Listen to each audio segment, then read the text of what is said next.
श्री यूनिस खां। प्रश्न संख्या 1550।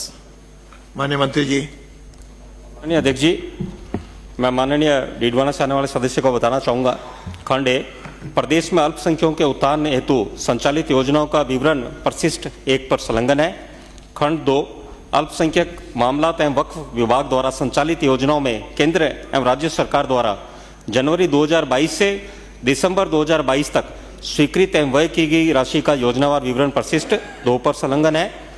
खंड 3, उक्त संचालित योजनाओं के तहत विधानसभा क्षेत्र डीडवाना में विगत 3 वर्षों में लाभान्वित किए गए लोगों को योजनावार संख्यात्मक सूची परिशिष्ट 3 पर संलग्न है।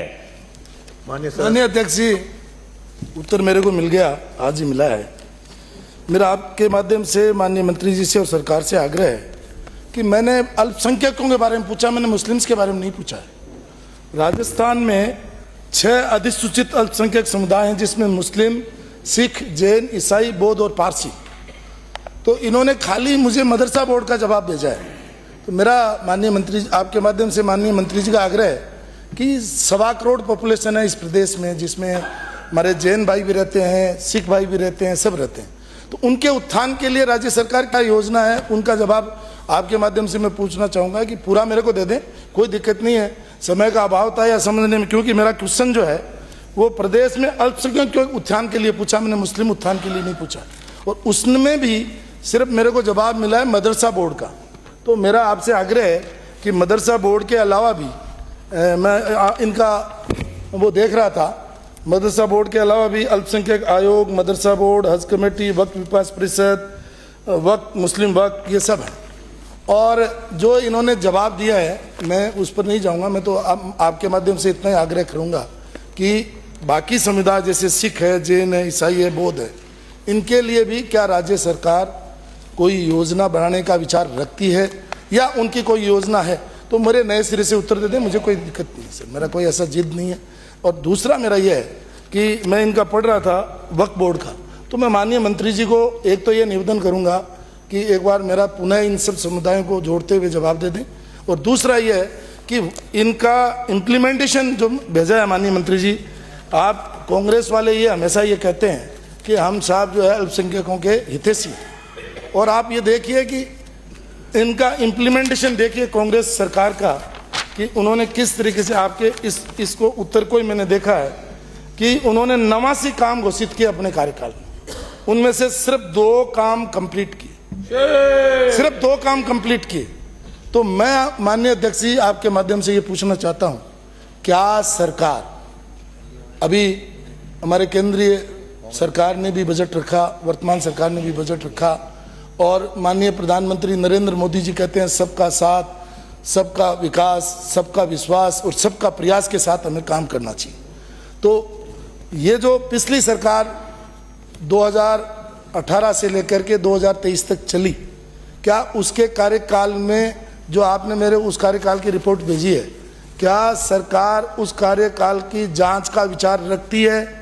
अगर रखती है तो वक्फ बोर्ड अकेले को ही अगर आप पकड़ लेंगे तो उसमें लगभग 1 करोड़ 71 लाख की इनकम बता रहे हैं, और आप जहां भी जाओगे अध्यक्ष महोदय वहां वक्फ की संपत्तियां मिलेंगी। तो ये पैसा खा कौन रहा है, ये पैसा खा कौन रहा है, इसकी क्या सरकार जांच करवाएगी, ये मेरा सवाल है। माननीय मंत्री जी। माननीय अध्यक्ष जी, मैं डीडवाना से आने वाले माननीय सदस्य को बताना चाहूँगा कि राजस्थान सरकार भी लगातार अल्पसंख्यकों के लाभ के लिए लगातार योजनाएं चला रही है। उनका मैं नाम भी लेना चाहूँगा।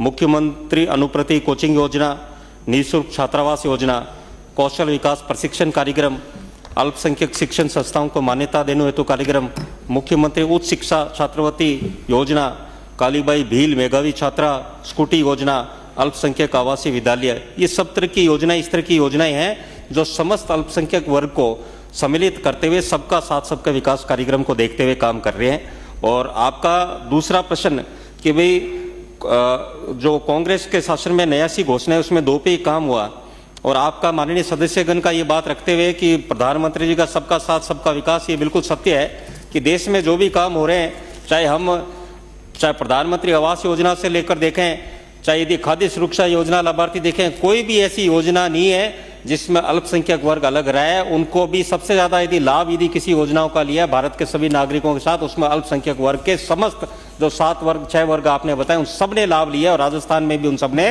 लाभ लिया है। और मैं आपके माध्यम से जो आपने बात की कि जो पिछली सरकार के दौरान कार्यों में जो कमियां रही और आप उनकी जांच का विषय चाहते हैं तो आप मुझे बता देना, हम आपको उसकी जांच कराकर उस पर जरूर कार्रवाई करेंगे। माननीय अध्यक्ष, माननीय अध्यक्ष जी, दूसरा मेरे को माननीय भजनलाल जी की सरकार पर कोई मतलब अविश्वास नहीं है, मुझे पूरा विश्वास है कि वो सबके साथ, सबके विकास और सबके प्रयास के साथ काम करेगी। चलिए, लेकिन ये जो तथाकथित लोग ग्राउंड के अंदर छापा बांधते हैं, मालाएं पहनते हैं और लोगों को दिग्भ्रमित करते हैं, तो जनता के सामने इस क्वेश्चन के माध्यम से मैं ये लाना चाह रहा था कि जनता के सामने ये आए कि ये खाली वोट के लिए ही ऐसा कर रहे हैं।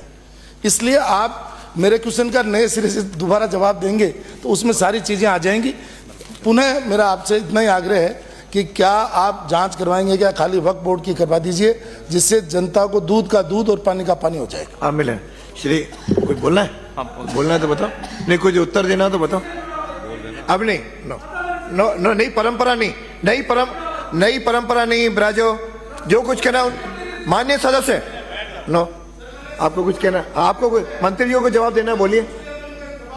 दिलवा दें, जैन वाले में दिलवा दें, ठीक, जैन और सिखों वाले में दिलवा दें। माननीय अध्यक्ष जी, D21 से आने वाले सदस्य सीनियर वरिष्ठ सदस्य हैं, इन्होंने बात रखी है तो जरूर कुछ ना कुछ उसमें तथ्य होगा, तो मैं आपको आश्वस्त करता हूं उसकी हम जांच कराएंगे और बिल्कुल दूध का दूध और पानी का पानी करेंगे। धन्यवाद।